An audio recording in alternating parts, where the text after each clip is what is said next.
अस्सलामुअलैकुम नाज़रीन, आप देख रहे हैं पीसी वर्ल्ड न्यूज। मैं हूं रिदा सिंधु। 2 माह 22 रोज के बाद पासपोर्ट दफातर आवाम के लिए खोल दिए गए। महकमा सेहत के बनाए हुए एसओपीज के मुताबिक पासपोर्ट प्रोसेस किए जा रहे हैं।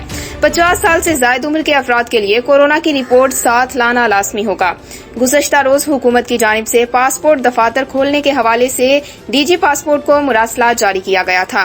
मुरासले से कहा गया कि पासपोर्ट दफातर कोरोना से बचाव के हवाले से एसओपीज के तहत खोले जाएं।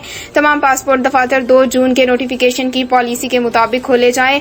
पासपोर्ट दफातर में महकमा सेहत की जानिब से जारी करदा कोरोना एसओपीज पर अमल दरामद कराया जाए।